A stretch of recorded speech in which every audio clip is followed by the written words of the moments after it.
Good morning students. आज का हमारा टॉपिक है लॉर्ड वेलेस्ली की सहायक संधि। भारत में अंग्रेजी राज्य की शुरुआत प्लासी की लड़ाई के बाद हो गई थी।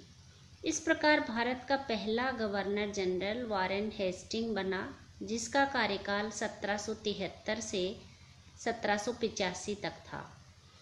भारत में अंग्रेजी राज को अधिक मजबूत बनाने के लिए दो गवर्नर जनरल ने काम किया था। 1798 में लॉर्ड वेलेस्ली गवर्नर जनरल बनकर भारत आया, जिसने सबसे पहले भारत में अंग्रेजी साम्राज्य को मजबूत बनाने का काम किया। लॉर्ड वेलेस्ली ने अपने से पहले गवर्नर जनरल की आलोचना की। उनके अनुसार यदि पहले वाले गवर्नर जनरल काम करते तो आज सारे भारत पर अंग्रेजों का कब्जा होता। उसने भारत में अंग्रेजी राज्य को मजबूत करने के लिए कई कदम उठाए।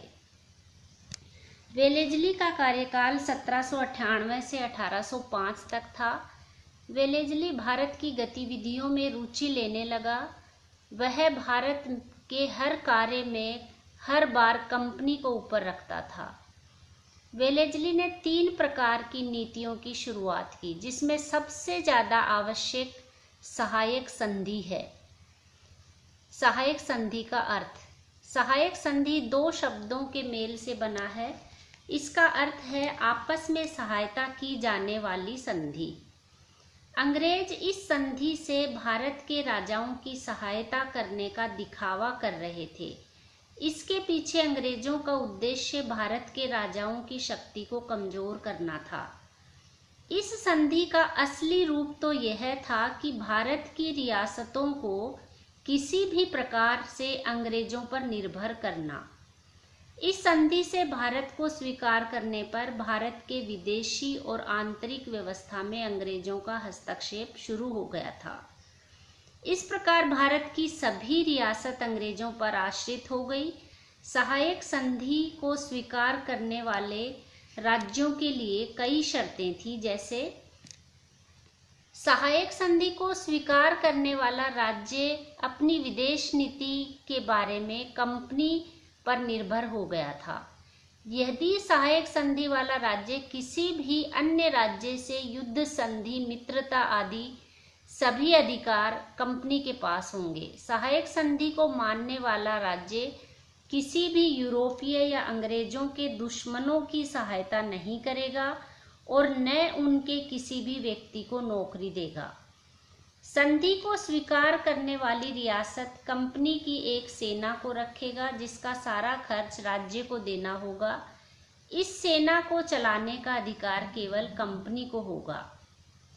यदि सेना का खर्चा देने में राज्य असमर्थ है तो वह अपना कोई भी क्षेत्र कंपनी को दे देगा। सहायक संधि को स्वीकार करने वाला राज्य अपने दरबार में एक अंग्रेजी रेजिडेंट को रखेगा, जिसकी सलाह के अनुसार ही वह अपना शासन चलाएगा। संधि को स्वीकार करने वाली रियासत की सुरक्षा कंपनी करेगी। राज्य के किसी भी आंतरिक मामले में कंपनी हस्तक्षेप नहीं करेगी। कंपनी और शासक के बीच में झगड़े होने पर गवर्नर जनरल से बात करके झगड़े को निपटाया जाएगा। इस प्रकार सहायक संधि लॉर्ड वेलेस्ली का अचूक शस्त्र था। सहायक संधि नामक जाल में आने के बाद कोई भी रियासत बाहर आने की संभावना खो देता था। इस प्रकार लॉर्ड वेलेस्ली ने देशी राजाओं पर दबाव बनाकर सहायक संधि के द्वारा भारत की रियासतों को अंग्रेजों पर निर्भर कर दिया। सहायक संधि को स्वीकार करने वाले मुख्य राज्य कौन कौन से थे? इसमें सबसे पहला है हैदराबाद। निजाम पहले अंग्रेजों का मित्र था, लेकिन खुर्दा के युद्ध के बाद उसका अंग्रेजों पर से विश्वास खत्म हो गया था। वेलेस्ली ने बात की और टीपू के भय से उसने सबसे पहले निजाम को सहायक संधि करने के लिए अपने पक्ष में किया और 1798 में निजाम ने सहायक संधि स्वीकार कर ली। हैदराबाद के आकार के अनुसार हैदराबाद की सुरक्षा के लिए 6 बटालियन रखी गई। इस सेना के रख रखाव के लिए 24 लाख रुपया अंग्रेजों को देना तय किया गया। दूसरा सहायक संधि स्वीकार करने वाले राज्य था अवध। जिस प्रकार हैदराबाद के निजाम से संधि का प्रस्ताव रखा गया, उसी प्रकार अवध के निजाम के सामने भी ये प्रस्ताव रखा गया।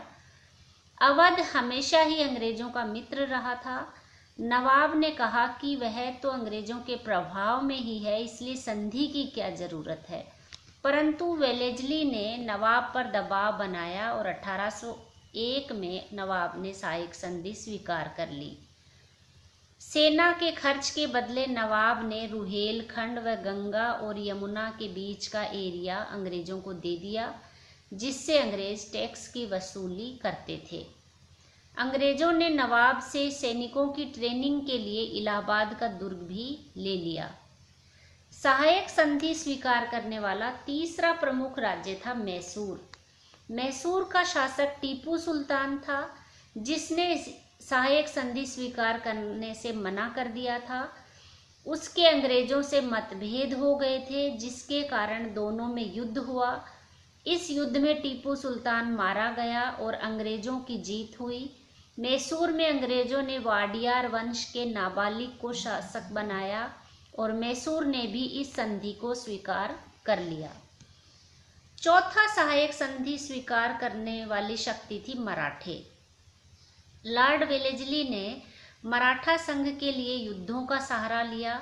अंग्रेजों ने फूट डालो शासन करो की नीति के द्वारा मराठों की शक्ति को 5 समूहों में बांटकर मराठा शक्ति को कमजोर कर दिया और एक एक करके उन्हें सहायक संधि स्वीकार करने के लिए बाध्य कर दिया। मराठों में सबसे पहले पेशवा ने 1802 में सहायक संधि स्वीकार की। 1803 में भोंसले और सिंधिया ने इसे स्वीकार किया। 1804 में गायकवाड़ ने और 1805 में होलकर ने सहायक संधि स्वीकार कर ली। इस प्रकार सभी मराठा सरदार इस संधि के अधीन हो गए और अपनी स्वतंत्रता को खो दिया और अंग्रेजों की कंपनी को सर्वोच्च मान लिया। अंग्रेजों के लिए यह एक वरदान सिद्ध हुआ, जबकि भारतीयों के लिए अभिशाप। इन चारों प्रमुख शक्तियों के अलावा कई अन्य छोटे छोटे राज्य भी थे जिनका भारत में महत्वपूर्ण स्थान था। उन्होंने भी वेलेस्ली के दबाव में सहायक संधि स्वीकार कर ली, जैसे कर्नाटक, तंजौर, सूरत आदि। अब हम देखेंगे सहायक संधि के गुण और दोष क्या क्या थे। सहायक संधि लॉर्ड वेलेस्ली की सोची समझी कूटनीतिक चाल थी। इस संधि के सभी गुण अंग्रेजों के लिए लाभदायक थे। सहायक संधि को मानने वाले सभी राजा कमजोर हो गए। इसका कारण यह था कि उनके पास अपनी कोई सेना नहीं थी। इस प्रकार वे अंग्रेजों के विरुद्ध लड़ाई की सोच भी नहीं सकते थे। सहायक संधि को स्वीकार करने वाला राज्य विदेश नीति के बारे में सारे अधिकार कंपनी को दे देता था। सहायक संधि को मानने वाला राज्य किसी भी यूरोपीय या अंग्रेजों के दुश्मनों की सहायता या किसी भी व्यक्ति को नौकरी देने का नहीं सोच सकता था। कंपनी को किसी भी ज्यादा खर्च के बिना बड़ी सेना रखी गई। सेना का पूरा नियंत्रण कंपनी का होता था। कंपनी सेना पर लगने से ज्यादा धन लेती थी और इस प्रकार भारतीय राजा कमजोर हो गए। सहायक संधि को स्वीकार करने वाला राज्य अपने दरबार में एक रेजिडेंट रखता था, जिसकी सलाह के अनुसार ही वह शासन चलाता था। सेना को ज़्यादा मेहनत नहीं करनी पड़ी, क्योंकि सभी राजाओं ने इसे स्वीकार कर लिया और कोई भी राजा आपस में लड़ाई नहीं करते थे। अब हम देखते हैं इसके अवगुण क्या थे। सहायक संधि जिस प्रकार अंग्रेजों के लिए लाभकारी थी, उतनी ही भारतीय राजाओं के लिए अभिशाप थी।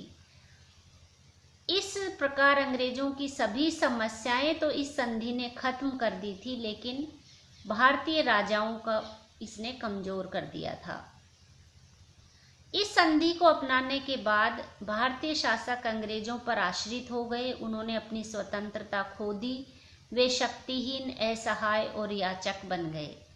सहायक संधि को स्वीकार करने के बाद राज्य के सभी आंतरिक कार्यों में कंपनी का नियंत्रण हो गया। भारत के शासक पूरी तरह से कंपनी पर आश्रित हो गए।